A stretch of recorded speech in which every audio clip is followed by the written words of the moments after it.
Welcome back to the Any Given Day podcast. I've gotten so used to looking at the screen and seeing a guest instead of staring at my own face.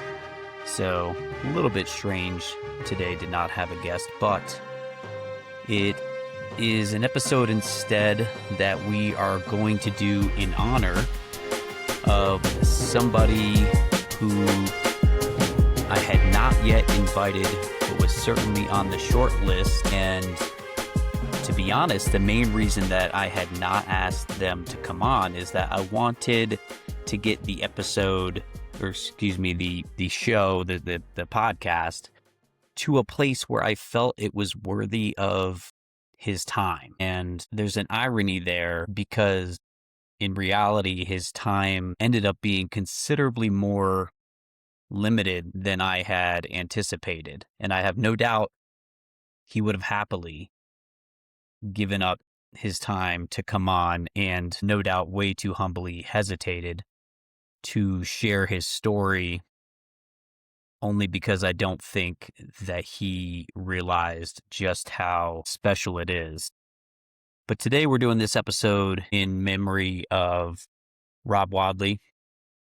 He was a senior enlisted leader at 1st Special Forces Group when I was coaching there. Also was fortunate enough to coach his daughter on her journey to joining the Ranger Regiment, successfully joining the Ranger Regiment. So that was pretty damn awesome. And I have Rob to thank for connecting us so that I could help support her in that cause. Unfortunately, Rob passed away recently, wildly unexpected, of pneumonia. Rob jumped on the Any Given Day training team. He was the second person, I think, just behind James McClanahan to jump on. I think he had seen that I had promoted the team on LinkedIn, something like that. I was fucking stoked when I saw him join that team. It immediately gave it an exponential degree of legitimacy. Not to say that I'm not confident in the training that I create, but to have somebody who I respected as much as Rob, and somebody who absolutely personified the warfighter and the sentiment of the warfighter expanding beyond service, which is part of the reason that I initially named the team that. So Rob has been on the team for over 2 years, and not only that, he is by far was the most dedicated person to train on the team. He missed fewer sessions than anybody. His calendar was consistently filled with green bars, and it was always, always awesome to see. And recently I'd actually noticed sort of a downtrend in his attendance. So I reached out, and he replied a few days later that he had been battling pneumonia. I'll spare the details of the communication, but I knew it was serious because it's rare that he would be as serious as he was in the communication. But I also was certain that he would beat it because this man is a beast. He's in his 50s, could no doubt outperform the majority of even fucking pipe hitters that I know in their 20s. He could roll jujitsu. He loved adventure. And like I said, he trained diligently. In fact, not even a few years back, he did a fucking bodybuilding competition just because. So he did the training I gave him, and then he did additional bodybuilding volume on top of it with a buddy of his, just to show up and get on the stage and flex because he could, right? So again, Rob really personified everything that was the warfighter. And I think he even evolved with the team. So it started as warfighter. For a stint, we've been looking for a name. Modern Athlete ended up launching a warfighter team, which initially I was a little upset about because, I'm nobody compared to them in terms of, social media exposure, but I figured that they still saw my stuff enough to know that I had a warfighter team. I reached out to them when they launched their team and said, hey, I already have this. Would you mind, shifting gears? They took it into consideration, but they did not. But ultimately, one, in total respect to those guys, I love those guys. I think they put out high quality stuff, but it ended up being good because for me, I've just kind of shifted away, from that, I guess, focus on active duty and shifted more into veteran. And I think part of that, while I do believe we need to maintain the warfighter spirit, and I even have a blog about it that I'll try to remember to link in the show notes, or Claude should remember to link for me. Please do.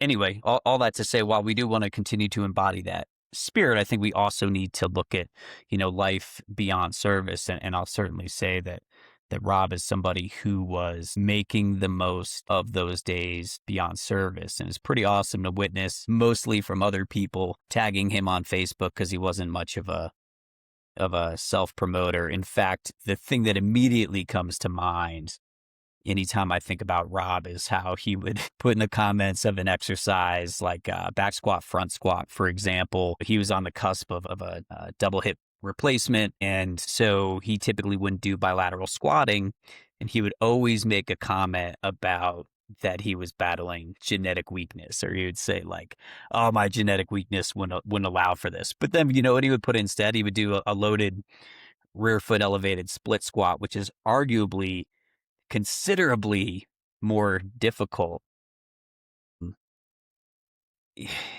All that to say, I guess the whole point of this episode, and I don't really know necessarily where I'm going to go with it other than to keep it on the briefer side. And look, this is definitely not a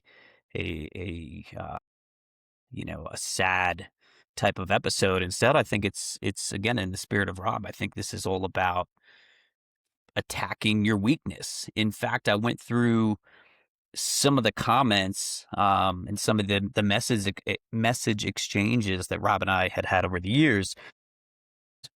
One, he had noted on a program that kind of started particularly difficult. He basically said like, hey, I started this and I hated this program, or one of the programs. And it was definitely, this is what he said, it was definitely a discipline over motivation situation. And then I learned to love it, and it was one of my favorite ones yet. And I love that because I think that sentiment just kind of goes to show that if you, I guess, come face to face with something that's uncomfortable, or even just something that's not preferred, so like that you don't really enjoy. Because I think there's times too that like it's not that something's uncomfortable, it's just like I don't fucking like this. And so as an adult, it's pretty easy for us to just say, well, I don't like it, guess what, I'm going to go a different direction. And he certainly could have done that, but instead, I think one, he trusted me, as a coach, and two, I think that he just saw that as another type of challenge, because I don't know that it was really the difficulty. It just might have been a mismatch in preferences. And so he saw it as a challenge, and like everything that his career, and his life has stood for, he saw that challenge through. And then of course he reaped the benefits of it, right? So the warfighter team kind of evolved to outrider, which is a term that I think I tried to convince myself that I liked.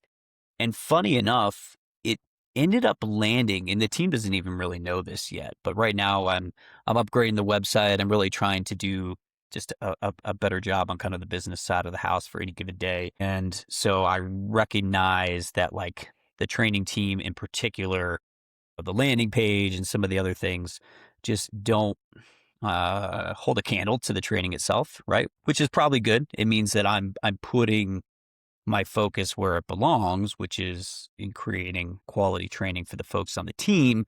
But also it means that there's a barrier that's going to keep people from joining the team because it's not necessarily attractive enough from the outside. So I'm trying to make that more attractive. Part of that is to make sure it has an identity.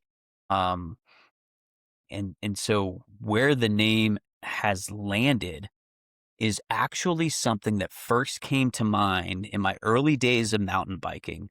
Forget exactly where I was, but somewhere west of Denver, riding with my good buddy Paul Goldberg, who loves to just bury me on a bike. And all I remember is that we come out of the parking lot and we're immediately going uphill, and like uphill of like fighting for my life within seconds. And then, of course, some like 15-year-old kid just smokes me going up this hill. So anyway, we go up for what, of course, feels like forever. And in fact, at one point, I fell going uphill, which some of you that bike know this feeling, and it's definitely pretty humbling, if not humiliating, except that nobody saw it happen at least. But I remember cracking my phone screen. In fact, I think my phone even like fell off, and I rode a little bit, and then I realized I didn't have it, and I went back for it. Anyway, I don't getting way too into this stupid ride, but it was a phenomenal ride. And I need to go revisit it. But on the way up, I do remember specifically thinking about just like, what is, this is before I really launched Any Given Day. And I was thinking like, what is this all about? And something that kept coming to mind was like the jack of all trades concept. But then I kept thinking masters of none, like a master of none. I'm like, okay, a master of none. Like I need to figure out how to incorporate that term. And anyway, that's kind of where we've landed back at, is that's now not only the concept, because it's always been the concept, that's the whole Any Given Day thing, is kind of being a little bit prepared for a whole lot of things, so that if you do want to deep dive down one of those rabbit holes, you certainly can. But, the idea is this master of none. And I think that has kind of two connotations. One is the obvious one, right? Which is sort of that jack of all trades concept, because the more things you want to get good at, the more difficult it is to be skillful, deeply skillful, especially in any of one of those things. And then the other thing is, I think the true masters, and this might have come up on the podcast, if not, it's certainly been a conversation that I've had with others, but true masters never think of themselves as masters, because mastery is not a state of being. Mastery is a pursuit. In fact, I feel like this might have been something JD Mata and I talked about when he came on, right? But I think true masters is weird. Like true masters aren't masters because they have enough humility to keep them continuing to try to advance their craft. And that's the whole that's the whole thing. That's the whole fucking thing, right? Like as soon as you think I made it, it's over. It's over. Like then, okay, you did make it in your mind.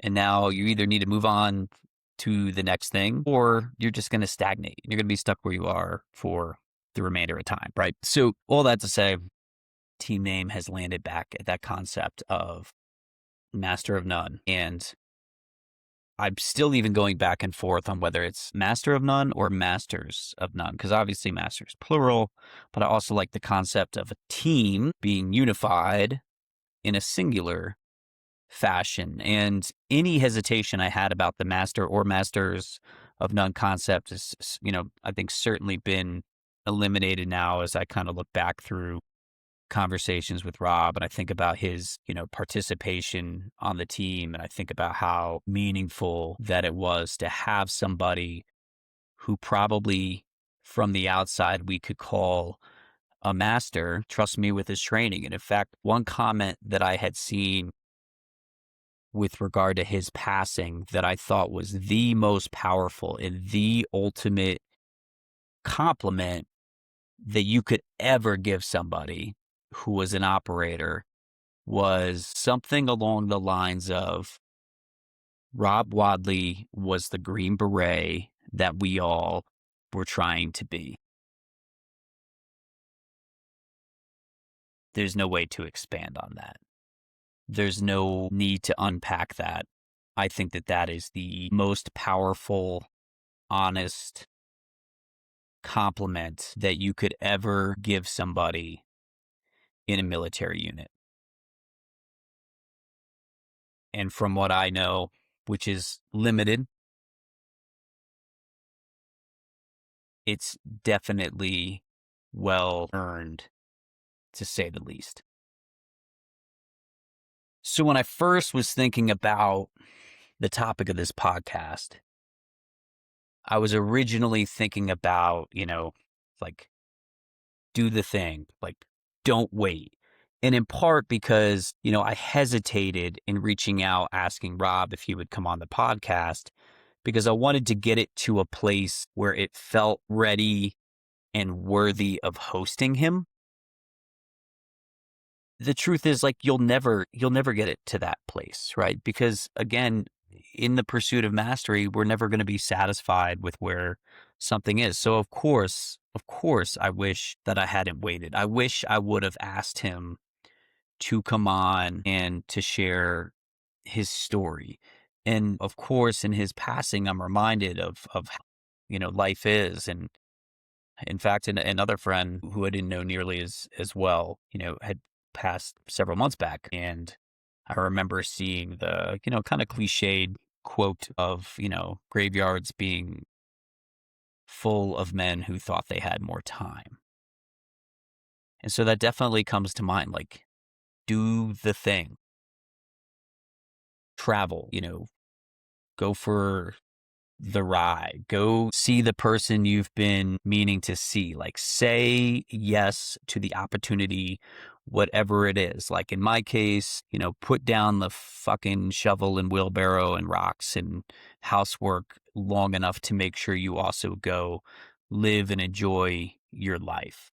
So that definitely still comes to mind. And I think obviously that it's worth bringing up in this episode, or I wouldn't have brought it up. And I think I've said it before, but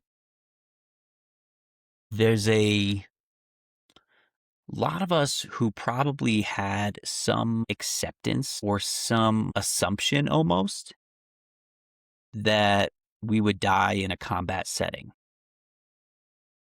And then when we don't, I think there's a little bit of, well, shit, now what? I spent a lot of time getting pretty good at that thing, kind of thinking that thing was probably forever. And then when you get to that next stage of forever, you have to find something to backfill it. You have to find something to take its place, right? Like you're like, well, now what?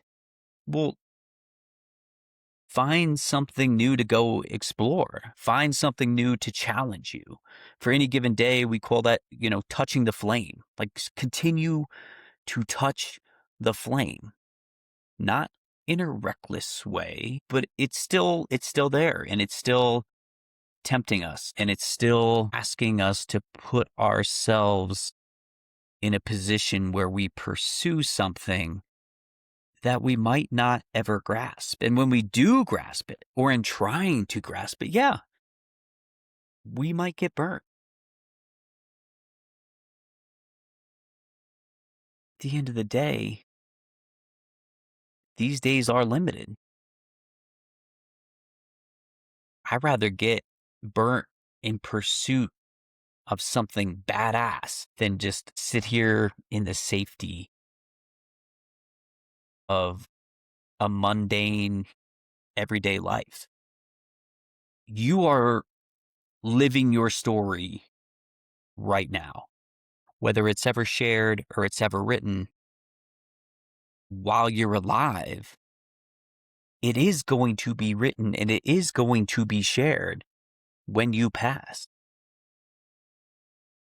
Pretty much all of us is going to have an obituary written about us. Wouldn't you rather that be something filled with badass shit? And guess what? That doesn't mean it's mutually exclusive with also doing other things you value. You can be a person of faith. You can be somebody who loves and grows and cultivates a family, right? A spouse, kids. You can be somebody who has other types of purpose, and those will make it their way in there too. So I guess just remember that like, even if you don't have a podcast to jump on and share your story, even if you're not going to write a book, right? Like, even if there isn't that chapter that you would never write or at least publish while your parents are still alive, even if not that, still find something that drives you. Find something that challenges you. Find some sort of flame to go pursue. Live a great story so that when even a few paragraphs are written discussing what you did, how you passed, who you were survived by, that there's just a piece of passion within that, a real piece of you that, by the way, will probably inspire a little piece of somebody who consumes it.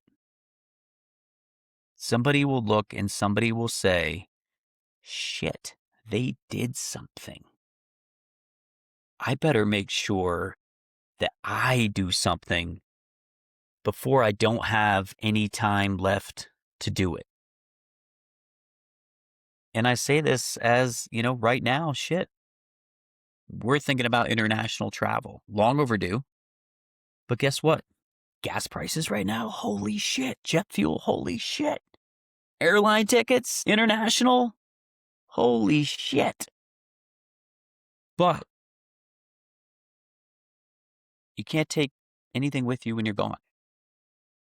You might as well play all these cards right fucking now in this life that you're in. Money is like literally a construct of mankind. Like, it's not even real. Half of the money, in fact, like the majority of it it's not backed by anything, right? We're at a point where it's backed by faith. It's backed by the belief that it's worth something. It's not worth anything if you don't spend it. It's not worth anything if you don't use it to live your life. Yeah, that means something different to each of us. Like, I love mountain biking and I love the challenge. I love the uphill. I love the downhill for two different reasons.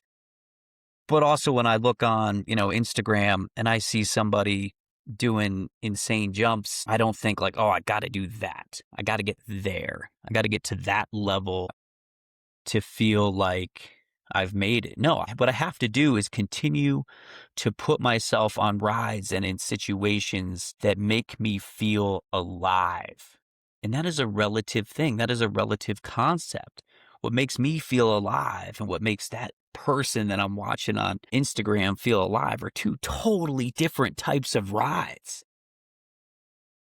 I don't have to be that. But I do want to be my version. I do want to pursue things that I'm passionate about. Some of those things are challenging, some physically, some mentally. Some of those things aren't challenging. Some of them I just really fucking enjoy and I just want to indulge in. Like, I don't know, great food, right? Like going to a great restaurant, sitting down with friends, having that, that bite of something that you still think of years later. Like, that's an indulgence. That's something that I enjoy and something I'm passionate about. It's not a challenge. I'm not touching the flame in that regard, but I am living my life. I feel like I got on a bit of a tangent. It's what happens when I don't really have much for notes. And I did promise that I would keep it brief, and I probably already stretched the limits of what qualifies as that. I do ask that, I guess in honor of Rob,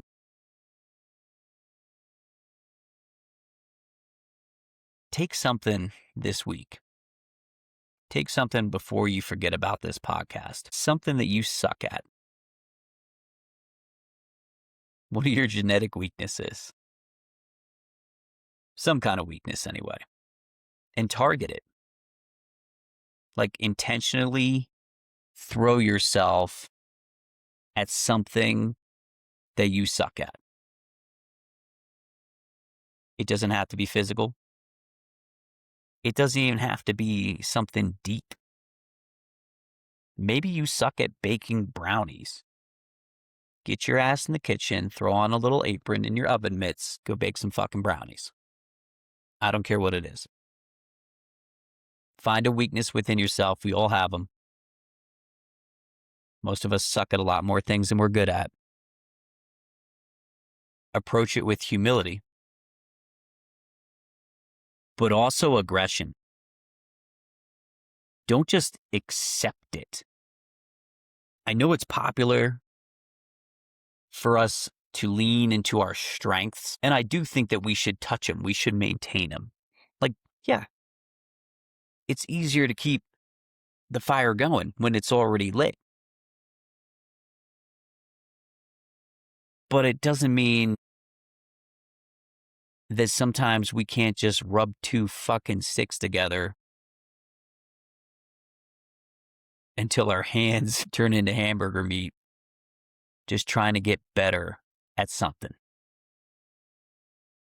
So find something you suck at. In fact, find something you're shit at. And in the words of my good buddy Hunter Schur, see if you can't get from shit to sucks. It ain't going to happen by staying comfortable. It's only going to happen if you take the time and the effort and the energy and the humility and you target your weakness. Much in the way Rob must have targeted so many of his in order to become a human who had so many undeniable strengths, even if he wasn't convinced of it. Rob, you are a badass motherfucker. You were the Green Beret that everybody wanted to be. And that's a quote from the mouth of a Green Beret. I think the best compliment that I could give you